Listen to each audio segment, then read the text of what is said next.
Mahabharata mega ಡಿಬೇಟ್ನ ವಿಶೇಷ ಅತಿಥಿ ವಾಗ್ಮಿ ಚಿಂತಕರು ಆದ ಚಕ್ರವರ್ತಿ ಸೂಲಿಬೆಲೆ ಅವರು. ನಮಸ್ಕಾರ, ಕಾರ್ಯಕ್ರಮಕ್ಕೆ ಸ್ವಾಗತ. ನಮಸ್ಕಾರ. ಹಾಗೆ ಎಂದಿನಂತೆ ಮಹಾಭಾರತ ಮೆಗಾ ಡಿಬೇಟ್ನಲ್ಲಿ ನಮ್ಮ ಜೊತೆಯಲ್ಲಿ ಅನೇಕ ಆಡಿಯನ್ಸ್ ಕೂಡ ಇದ್ದಾರೆ. ನಮಸ್ಕಾರ, ತಮ್ಮೆಲ್ಲರಿಗೂ ಕಾರ್ಯಕ್ರಮಕ್ಕೆ ಸ್ವಾಗತ. RSS ಬ್ಯಾನ್ನಿಂದ ಹಿಡಿದು ಧರ್ಮಸ್ಥಳ ವಿಚಾರದವರೆಗೂ ಅನೇಕ ಪ್ರಶ್ನೆಗಳನ್ನು ಚಕ್ರವರ್ತಿ ಅವರಿಗೆ ಕೇಳೋದಿದೆ. ಮೊದಲನೇದಾಗಿ RSS ಬ್ಯಾನ್ ಇತ್ತೀಚೆಗೆ ರಾಜ್ಯದಲ್ಲಿ ಬಹಳ ಚರ್ಚೆ ಆಗ್ತಿರೋ ವಿಚಾರ ಆಗಿರೋದ್ರಿಂದ ಅಲ್ಲಿಂದನೇ ಪ್ರಾರಂಭ ಮಾಡ್ತಾ RSS ಅನ್ನೋದು ಏನು ಅನ್ನೋದು ಇದೀಗ ಬಹಳ ಚರ್ಚೆಗೆ ಒಳಗಾಗ್ತಾ ಇದೆ. ಅದೊಂದು ಸಂಘ ಆಗಿದ್ರೆ ಅದಕ್ಕೊಂದು ನೋಂದಣಿ ಅನ್ನೋದು ಆಗಬೇಕಾಗಿತ್ತು ಅನ್ನೋದು ಅಲ್ಲ, ಕೇವಲ ಅದೊಂದು ಸಂಘಟನೆ ಅನ್ನೋದಾದರೆ ಸಂಘಟನೆ ಯಾರ ಪರ ಅಥವಾ ಯಾರ ವಿರುದ್ಧವಾದದ್ದು ಅಂತ. What is RSS? ರಾಷ್ಟ್ರೀಯ ಸ್ವಯಂ ಸೇವಕ ಸಂಘ 1925ರಲ್ಲಿ ರಾಷ್ಟ್ರೀಯ ಹಿತಾಸಕ್ತಿಯಿಂದ ಬಂದಿರುವಂಥದ್ದು. ಒಂದು ಕಡೆಯಲ್ಲಿ ಹೇಳ್ತಾರೆ, ಸ್ವಾಮಿ ವಿವೇಕಾನಂದರ ಪರಿಕಲ್ಪನೆಯನ್ನು ಇಟ್ಕೊಂಡು ಎರಡು ಚರ್ಚೆಗಳಾಗಿವೆ. ಒಂದು ಧಾರ್ಮಿಕವಾಗಿ ಕೆಲಸ ಮಾಡುವಂಥವರು, ಇನ್ನೊಂದು ಸ್ವಾಮಿ ವಿವೇಕಾನಂದರ ಸೇವಾ ಚಟುವಟಿಕೆ ಅಡಿಯಲ್ಲಿ ಕೆಲಸ ಮಾಡುವಂಥವರು.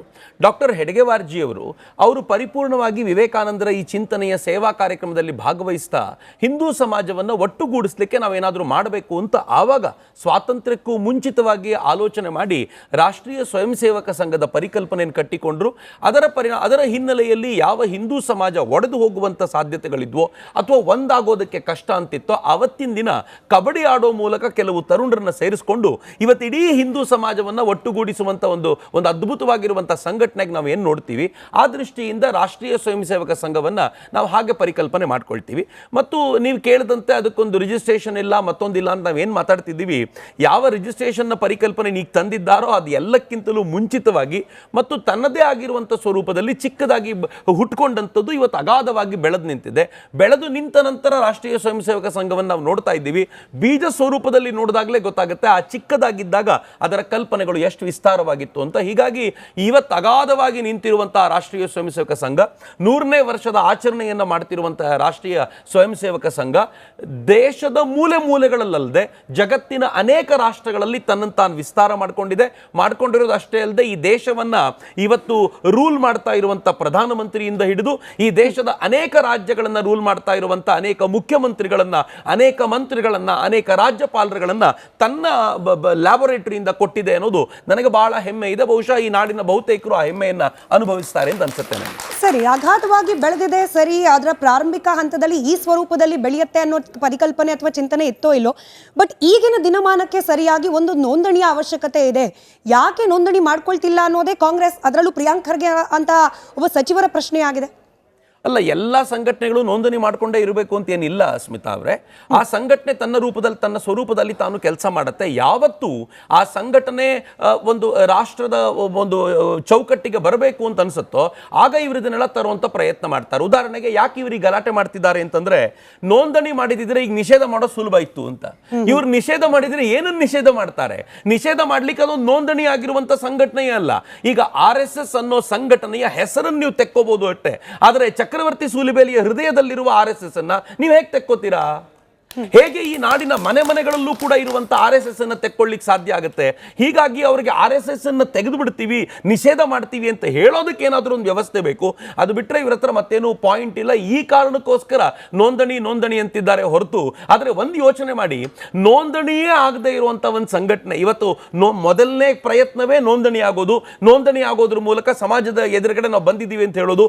ನೋಂದಣಿಯೇ ಆಗದ ಒಂದು ಸಂಘಟನೆ ಇವತ್ತು ನಾಡಿನ ಮೂಲೆ ಮೂಲೆಗಳಲ್ಲಿ ಜನರ ಹೃದಯಗಳನ್ನು ಆಳ್ತಾ ಇದೆ ಅಂತಂದ್ರೆ ಆ ಸಂಘಟನೆಯ ತಾಕತ್ತೆಂಥದ್ದು. ಅದನ್ನು ನಿಷೇಧ ಮಾಡ್ತೀವಿ ಅಂತ ಹೇಳೋರು ಎಂತ ಹುಳುಗಳಾಗಿ, ಕ್ರಿಮಿಗಳಾಗಿ ಅದರ ಮುಂದೆ ಕಾಣ್ತಾ ಇರಬಹುದು ಅಂತ ಇಮ್ಯಾಜಿನ್ ಮಾಡಬೇಕು ಅಂತ ಅನ್ಸುತ್ತೆ. ಸರಿ, ದೇಶಭಕ್ತಿ ದೇಶ ಮೊದಲು ಅನ್ನುವಂತಹ ಒಂದು ತತ್ವವನ್ನ ಪರಿಪಾಲಿಸುವ RSS ಆ ನೆಲದ ಕಾನೂನಿಗೂ ಕೂಡ ಗೌರವವನ್ನ ಕೊಡಬೇಕು ಅನ್ನೋದು ಸಹಜ ನಿರೀಕ್ಷೆ. ನೋಂದಣಿ ಬಗ್ಗೆ ಆಯ್ತು, ನೀವು ಅದಕ್ಕೆ ಒಂದಷ್ಟು ಎಕ್ಸ್ಪ್ಲನೇಷನ್ ಕೊಟ್ರಿ. ಆದ್ರೆ ಅನುಮತಿಯೂ ಕೂಡ ಪಡೆಯೋದಿಲ್ಲ ಅನ್ನೋ ದಾರ್ಷ್ಟ್ಯ ಯಾಕೇನೋ ಪ್ರಶ್ನೆಯನ್ನ ಕೂಡ ಈಗ ಸರ್ಕಾರಿ ಜಾಗಗಳಲ್ಲಿ, ಅನುದಾನಿತ ಶಾಲೆಗಳು, ಸರ್ಕಾರಿ ಶಾಲೆಗಳು, ಮೈದಾನಗಳು, ಅಲ್ಲಿ ಹೋಗಿ ನಾವು ಶಾಖೆ ನಡೆಸ್ತೀವಿ, ಆದ್ರೆ ಅದಕ್ಕೊಂದು ಪರ್ಮಿಷನ್ ತೆಗೆದುಕೊಳ್ಳೋದಿಲ್ಲ. ಈ ರೀತಿಯಾದ ಮನೋಭಾವ ಅಥವಾ ಇಂಥದ್ದೊಂದು ಪರಿಕಲ್ಪನೆ RSS ಯಾಕೆ ಅಂತ ಹೇಳಿ. RSS ಅನುಮತಿ ತೆಗೆದುಕೊಳ್ಬೇಕು ಅಂತ ಯಾವುದಕ್ಕೆ ಹೇಳೋದು ನೀವು? ನಾನು ಈಗ ಉದಾಹರಣೆಗೆ ರಾಷ್ಟ್ರಹಿತಕ್ಕೋಸ್ಕರ ನಾನು ಮಾಡ್ತಾ ಇರುವಂಥ ಕೆಲಸಕ್ಕೆ ಅನುಮತಿ ತೆಗೆದುಕೋಬೇಕಾ? ನಾನು ಪ್ರತಿಯೊಂದಕ್ಕೂ ಅನುಮತಿ ಕೇಳ್ಕೊಂಡು ಮಾಡಬೇಕಾ? ಯಾಕೆ ನನಗೆ ಮಾತ್ರ ಇದು? ಈ ಅನುಮತಿ ತೆಗೆದುಕೊಳ್ಬೇಕು ಅನ್ನುವಂಥ ನಿಯಮಗಳಿವೆಯಲ್ಲ, ಅದು ಬ್ರಿಟಿಷರ ಕಾಲದ ಕಾನೂನಿನ ನಿಯಮ. ಬ್ರಿಟಿಷರು ಪ್ರತಿಯೊಂದಕ್ಕೂ ಅನುಮತಿ ತೆಗೆದುಕೊಳ್ಬೇಕು ಅಂತ ಹೇಳ್ತಿದ್ರು. ಯಾಕೆ ಅಂತಂದ್ರೆ ಭಾರತ ಪರವಾದ ಏನಾದರೂ ಕೆಲಸ ಮಾಡಿದ್ರೆ ಅದು ಅವ್ರಿಗೆ ವಿರೋಧ ಆಗ್ತಿತ್ತು. ಹೀಗಾಗಿ ಅನುಮತಿ ತೆಗೆದುಕೊಳ್ಬೇಕು ಅಂತ. ಶಾಖೆಗಳಲ್ಲಿ ಪ್ರತಿನಿತ್ಯ ದೇಶಭಕ್ತಿ ಗೀತೆಗಳನ್ನು ಹೇಳ್ಕೊಡುವಾಗ, ಶಾಖೆಯಲ್ಲಿ ಪ್ರತಿನಿತ್ಯ ಮಕ್ಕಳಿಗೆ ದೇಶದ ಮೇಲೆ ಪ್ರೀತಿ ಬೆಳೆಸುವಂತ ಆಟಗಳನ್ನು ಆಡಿಸುವಾಗ, ಶಾಖೆಯಲ್ಲಿ ಪ್ರತಿನಿತ್ಯ ಮಕ್ಕಳಿಗೆ ಈ ಸಮಾಜದೊಂದಿಗಿನ ಬಾಂಧವ್ಯವನ್ನು ಗಟ್ಟಿ ಮಾಡ್ಕೊಳ್ಳೋದು ಹೇಗೆ ಅಂತ ಕಲಿಸಿಕೊಡುವಾಗ ಅದಕ್ಕೊಂದು ಪರ್ಮಿಷನ್ ಬೇಕು ಅಂತ ಕೇಳಿದ್ರೆ ಇಲ್ಲಿರೋರು ಭಾರತೀಯ ಸರ್ಕಾರದವರು ಒಂದು ಅಲ್ಲ ಅಂತ ಆಯ್ತು, ಇವರು ಬ್ರಿಟಿಷರೇ ಇದ್ದಾರೆ ಅಂತ ಆಯ್ತು. ಹಾಗಿದ್ದಾಗ ಇಂಥವ್ರನ್ನ ಓಡಿಸ್ಲಿಕ್ಕೆ ಮಹಾತ್ಮ ಗಾಂಧೀಜಿಯವರಂತೆ ಇನ್ನೊಂದು ಕ್ವಿಟ್ ಇಂಡಿಯಾ ತರಬೇಕೇ ಹೊರತು ಇವರುಗಳ ಪರ್ಮಿಷನ್ ತೆಗೆದುಕೊಂಡು ಕೂತ್ಕೊಳ್ತಾ ಇರೋದ್ರಲ್ಲಿ ಅರ್ಥ ಇಲ್ಲ ಅಂತ ನನಗಂತೂ ತುಂಬಾ ಸ್ಪಷ್ಟವಾಗಿ. ನಾಳೆ ದಿನ ಇನ್ಯಾವುದೋ ಸಂಘಟನೆ ಬರುತ್ತೆ, ನಾವು ಅನುಮತಿ ಇಲ್ಲದೆ ಮೆರವಣಿಗೆ ಮಾಡ್ತೀವಿ, ನಾವು ಅನುಮತಿ ಇಲ್ಲದೆ ದಂಡತ್ತರದಲ್ಲಿ ಮತ್ತೊಂದೇನೋ ಇಟ್ಕೊಂಡ್ಬಿಟ್ಟು ಮೆರವಣಿಗೆ ಮಾಡ್ತೀವಿ, ಪ್ರದರ್ಶನ ಮಾಡ್ತೀವಿ, ಘೋಷಣೆ ಕೂಗ್ತೀವಿ, ಸರ್ಕಾರಿ ಜಾಗ ಬಳಕೆ ಮಾಡ್ಕೊಳ್ತೀವಿ, ಅವ್ರಿಗೆ ಅನುಮತಿ ಪಡ್ಕೊಳ್ಳೋ ಅನಿವಾರ್ಯತೆ ಎಲ್ಲ ನಮಗೆ ಯಾಕೆ ಅಂತ ಪ್ರಶ್ನೆ ಮಾಡ್ತಿದ್ದಾರಲ್ಲ. ನಾನು ಅದನ್ನೇ ಹೇಳ್ತಾ ಇರೋದು. ಇತ್ತೀಚೆಗೆ ಹುಬ್ಳಿಯಿಂದ ಒಂದು ದೊಡ್ಡ ಗಲಾಟೆ ಆಯ್ತು. ಸರ್ಕಾರಿ ಕಾರ್ಯಕ್ರಮದಲ್ಲಿ ಕುರಾನ್ ಪಠಣ ಆಯ್ತು. ಅದಾದ ನಂತರ ಅಲ್ಲಿ ಒಂದು ತುಂಬಾ ದೊಡ್ಡ ಪ್ರಯತ್ನ ಆಗಿ ಆ ಕುರಾನ್ ಪಠಣೆ ಮಾಡಿರುವಂತ ಜಾಗದಲ್ಲಿ ಹೋಮ ಮಾಡುವಂತ ಪ್ರಯತ್ನ ಮಾಡಲಾಯ್ತು. ಕುರಾನ್ ಪಠಣೆ ಮಾಡಿ ತಪ್ಪಲ್ಲ, ಆದರೆ ಸರ್ಕಾರಿ ಜಾಗದಲ್ಲಿ ಕುರಾನ್ ಪಠಣೆ ಮಾಡಲಿಕ್ಕೆ ಅದು ಕೂಡ ಸರ್ಕಾರದ ಹಣದ ವ್ಯವಸ್ಥೆಯಲ್ಲಿ ಮಾಡಿರುವಂತ ಕಾರ್ಯಕ್ರಮಗಳಿಗೆ ಮಾಡಿದಾಗ ರಾಷ್ಟ್ರೀಯ ಸ್ವಯಂ ಸೇವಕ ಸಂಘ ಯಾವತ್ತೂ ಹಾಗೆ ಮಾಡಲಿಲ್ವಲ್ಲ. ಮತ್ತು ರಾಷ್ಟ್ರೀಯ ಸ್ವಯಂ ಸೇವಕ ಸಂಘ ಯಾವುದು ಗುಪ್ತವಾಗಿ ಕೆಲಸ ಮಾಡೋದಿಲ್ಲ. ರಾಷ್ಟ್ರೀಯ ಸ್ವಯಂ ಸೇವಕ ಸಂಘ ಮುಕ್ತವಾಗಿ ಕೆಲಸ ಮಾಡುತ್ತೆ. ಈಗ ನಿಮ್ದೇ ಆದ ಇಂಟೆಲಿಜೆನ್ಸ್ ವ್ಯವಸ್ಥೆ ಇದೆ. ನೀವೊಂದು ಶಾಖೆಗೆ ಹೋಗಿ ನಿಮ್ಮ ಇಂಟೆಲಿಜೆನ್ಸ್ ಆಫೀಸರ್ಗಳನ್ನ ಪ್ರತಿನಿತ್ಯ ಚಡ್ಡಿ ಹಾಕೊಂಡು ಕಳಿಸಿ.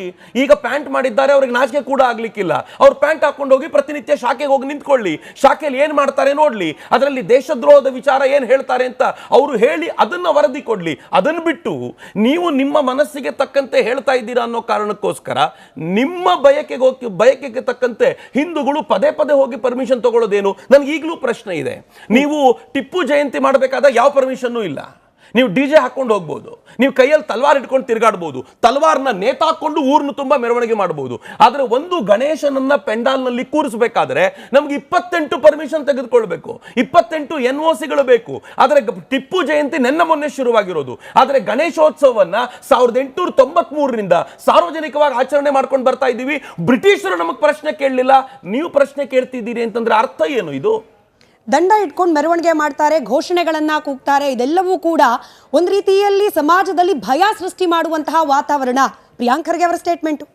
ದಂಡ ಹಿಡ್ಕೊಂಡೇ ಇವರು ಪ್ರವಾಹ ಬಂದಾಗ ಪ್ರವಾಹ ಪೀಡಿತರಿಗೆ ಸಹಾಯ ಒದಗಿಸಲಿಕ್ಕೆ ಹೋಗ್ತಾರೆ. ಆಗ ಹೆದರಿಕೆ ಆಗಿರಲಿಲ್ವಾ? ಉತ್ತರ ಕರ್ನಾಟಕದಲ್ಲಿ ಎಲ್ಲಿ ಇವತ್ತು ಪ್ರಿಯಾಂಕ್ ಖರ್ಗೆ ಮಾತನಾಡ್ತಾರೆ ಅದೇ ಜಾಗಗಳಲ್ಲಿ ಕಲಬುರಗಿಯಿಂದ ಪದೇ ಪದೇ ಅವ್ರ ತಂದೆ ಮತ್ತು ಮಗ ಆರಿಸ್ಕೊಂಡು ಬಂದಿದ್ದಾರೆ. ಇವತ್ತು ಖರ್ಗೆಯವರ ಅಳಿಯ ಆರಿಸ್ಕೊಂಡು ಬಂದಿದ್ದಾರೆ.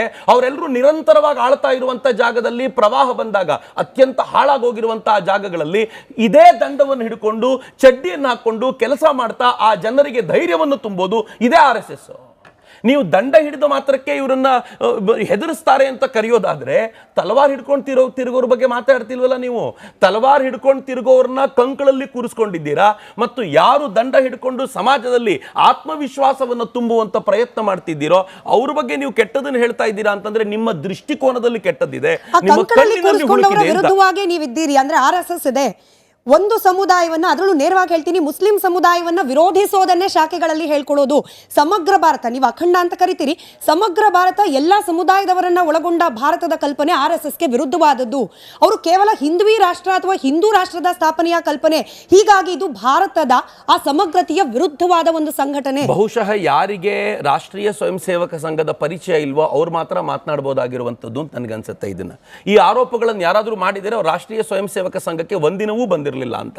ನಾನು ರಾಷ್ಟ್ರೀಯ ಸ್ವಯಂ ಸೇವಕ ಸಂಘದ ಶಾಖೆಗಳಿಗೆ ಹೋಗಿದ್ದೀನಿ, ಶಾಖೆಯಲ್ಲಿ ನಿರಂತರವಾಗಿ ದುಡಿದಿದ್ದೀನಿ, ರಾಷ್ಟ್ರೀಯ ಸ್ವಯಂ ಸೇವಕ ಸಂಘದ ಕ್ಯಾಂಪ್ಗಳಲ್ಲಿ ಭಾಗವಹಿಸಿದ್ದೀನಿ, ಅಲ್ಲಿನ ಕಾರ್ಯಕ್ರಮಗಳಲ್ಲಿ ಹೋಗಿದ್ದೀನಿ.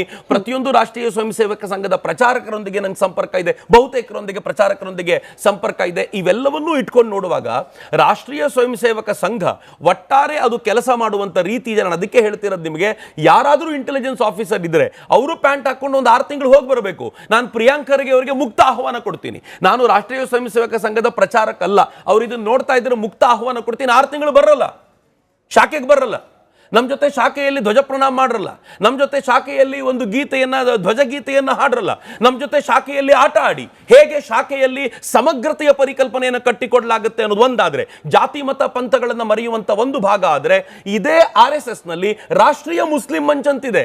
ಯಾವ ಮುಸ್ಲಿಮರು ರಾಷ್ಟ್ರೀಯವಾದಿಗಳೋ ಅವರನ್ನೆಲ್ಲ ಸೇರಿಸಿಕೊಂಡು ಬರುವಂತ ಸುಂದರವಾದ ಸಂಘಟನೆಯನ್ನ ರೂಪಿಸಿರುವುದು ಇದೇ ರಾಷ್ಟ್ರೀಯ ಸ್ವಯಂ ಸೇವಕ ಸಂಘ. ಯಾವ ವ್ಯಕ್ತಿಗಳು ಇವತ್ತು ರಾಷ್ಟ್ರವಾದಿಗಳಾಗಿ, ಮುಸಲ್ಮಾನರು ರಾಷ್ಟ್ರವಾದಿಗಳಾಗಿ ಮುಂಚೂಣಿಯಲ್ಲಿದ್ದಾರೋ ಅವರನ್ನು ತಗೊಂಡು ಬಂದಿರೋದು ಇದೇ ರಾಷ್ಟ್ರೀಯ